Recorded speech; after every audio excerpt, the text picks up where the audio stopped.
Hello friends, હું doctor વૈશલ શેઠ છું, consultant પલ્મોલોજિસ્ટ છું. લંગ્સ કેર ક્લિનિક અમદાવાદ ખાતે પ્રેક્ટિસ કરું છું.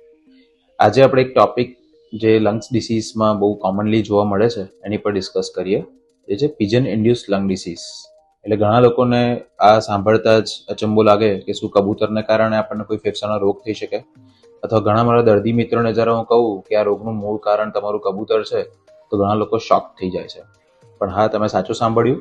કબૂતર એટલે કે ગ્રે કલરના જે કબૂતર આપણા ફ્લેટ્સમાં, હાઈ રાઇઝ બિલ્ડિંગમાં ઘણી જગ્યાએ આપણે લોકો સેવા કરવા માટે કબૂતરને ચારો નાખતા હોય છે. ઘણા આપણા ટેરેસ પર ભેગા થતા હોય છે, ઘણા ટેરેસમાં પણ ચારો નાખે છે.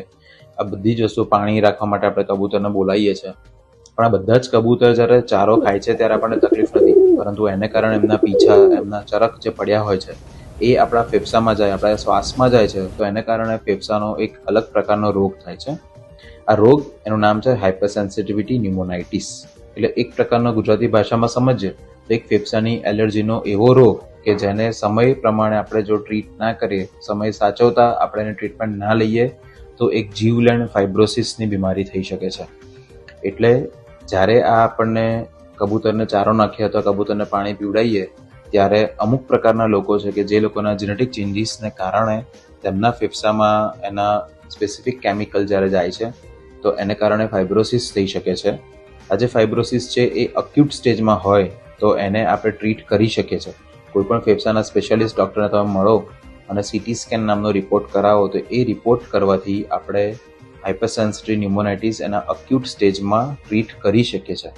પણ આ જ અક્યુટ સ્ટેજમાંથી જ્યારે ક્રોનિક સ્ટેજમાં જાય, એટલે કે ફાઇબ્રોટિક સ્ટેજમાં પહોંચી જાય છે, ત્યારે આપણી ટ્રીટમેન્ટના ઓપ્શન્સ બહુ જ લિમિટેડ હોય છે. એના ટ્રીટમેન્ટના ઓપ્શન્સ એટલે આપણે શું, એન્ટીફાઇબ્રોટિક દવાઓ આપવી પડે છે, અથવા તો ઓક્સિજન આપવું પડે, અથવા તો શ્વાસ ઓછો થાય એવા નેબ્યુલાઇઝરને અમુક દવાઓની જરૂર પડતી હોય છે. પણ એવી કોઈ જ દવાઓ નથી કે જે ફાઇબ્રોસિસ સ્ટેજમાં ગયા પછી આપણું ફાઇબ્રોસિસ રિવર્સ કરી શકે અથવા ફાઇબ્રોસિસને સ્ટોપ કરી શકે. એટલે મિત્રો, આપણે આ રોગ પ્રત્યે સભાન રહેવું જોઈએ. આ રોગ આપણને પણ થઈ શકે છે એની ધ્યાન રાખવી જોઈએ.